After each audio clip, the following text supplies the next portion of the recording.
Almost 9 hours ago, Rand Paul rose on the Senate floor to address the Senate, and he hoped the nation.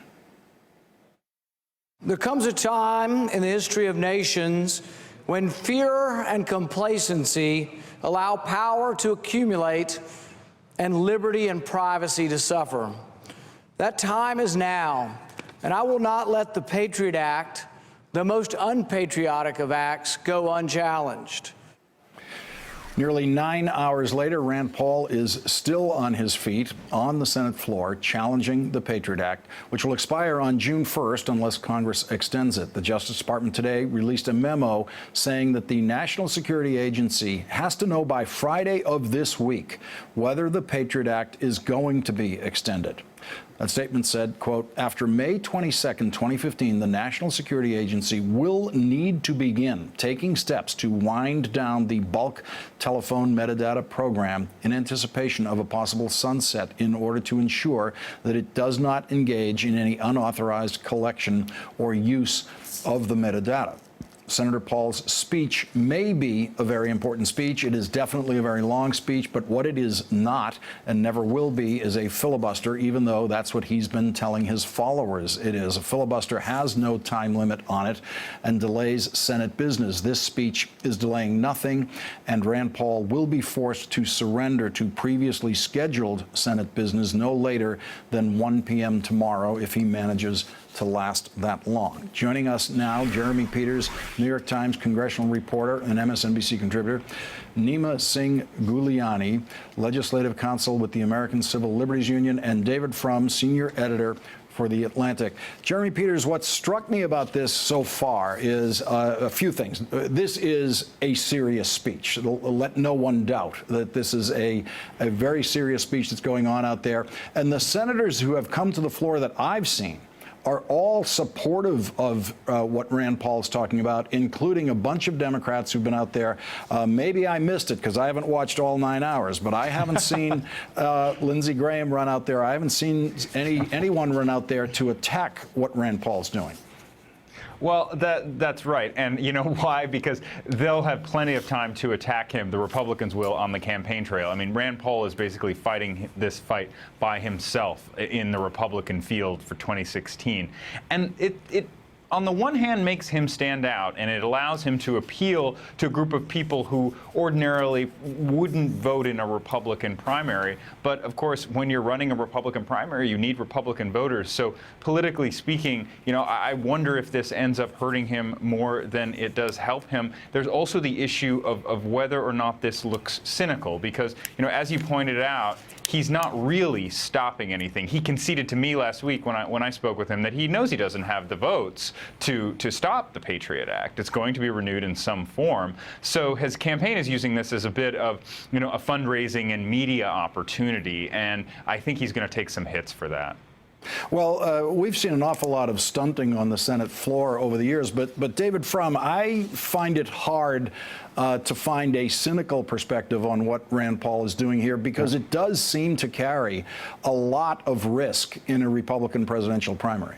Look, I'm for the reauthorization of the Patriot Act, but unlike Rand Paul's last filibuster, when he campaigned against the completely imaginary threat of drone strikes against American citizens on American soil, this is a serious debate that those of us who advocate for the Patriot Act understand. Look, it's a heavy instrument, and it is one that has changed a lot of the ways that government does business. It was sunsetted when it was originally introduced, and that was a good thing. It was to expire after a certain time. It needs to be reconsidered at intervals. And the arguments, although I think the arguments in favor are stronger than the arguments against, this is a serious, credible debate. And I think sort of the American system working the way it should, unlike the foolish discussion of the fears that Americans are going to be hit by drones while they have a coffee in a Starbucks cafe. Nima, I'm wondering whether Rand Paul would actually get more attention to the policy that he's talking about if he were not a presidential candidate, because, you know, immediately we put it into this presidential campaign frame when you're a presidential candidate. You know, what's remarkable about Rand Paul's stand against the NSA is not just that he's been on the Senate floor for hours, but that he's been joined by Republicans and Democrats. Yep. And frankly, this is a sign that perhaps Congress is catching up with the American people, because Democrats, Republicans, and independents have overwhelmingly agreed that they are concerned about government surveillance, and they want to see a change to the laws that have been abused for so long. And Jeremy, when you hear the Democrats, which are what I've been noticing the most, come out, they aren't distancing themselves from some of what Rand Paul is saying. They are coming out to link arms as strongly as they can with him. Now, they may have some particular disagreements, but that's not what they're highlighting when they go out there.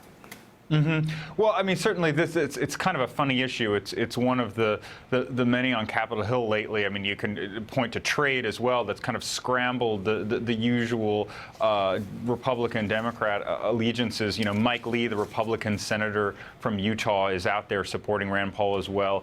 You know, Ted Cruz is sympathetic to Rand Paul's point of view, although he wouldn't go quite as far. You know, it really is a tough vote for a lot of these lawmakers to take, because essentially, you know, when they're called out by the opposition on this, the people who want to renew the Patriot Act, they run the risk of being called, you know, soft on national security. And I think a lot of lawmakers are afraid of that branding. Let's listen to what the FBI director said today. I think the biggest threat, the most urgent threat, the one that takes my time every day, is the one that ISIL presents, especially coming at us through social media, trying to motivate troubled people in the United States to engage in acts of violence. Nima, it seems it's the rise of the Islamic State now that is giving, some cohesion to those who want to continue with the Patriot Act. We hear this argument time and time again, that somehow by reforming laws that have been primarily used to spy on Americans, that we're somehow putting our nation in peril. And that's just not supported by the evidence. Two independent oversight boards have looked at the Nationwide Call Record Program. And that's the program that the government has used to collect information about every single call made in America. That's whether you made a call to a suicide hotline, your priest, or your ex-girlfriend. And they've concluded that those programs have never stopped an act of terrorism and have never made a substantial impact on any terrorist investigation. And what that tells us is that we've had a law on the books for years that's been abused to infringe on the privacy of every single American. And we've spent billions of dollars, and we don't even have the national security results to show for it. The Marco Rubio has said now is not the time to end this program, which remains essential to our security, but he hasn't gotten himself out there on the Senate floor, as far as I know, to have any fight with Rand Paul about it today. Let's listen, though, to some of those Democrats I've been referring to, Maria Cantwell and Joe Manchin. Let's listen to what they've said. In this debate, I think you are raising an important question, if I understand it correctly, is just how much is the U.S. government going to spy on U.S. citizens? Again, my good friend, I don't always agree with you on every issue, but when it comes to this nation's intelligence gathering and security, we agree more than we don't. David Frum, what is your vote counting sense about how this is going to end up? I think it will prevail. I mean, I don't like this term of spying on the American people, that these programs do not spy. They do not elicit information about identifiable individuals. They don't look inside your phone call. What they do is they put together patterns.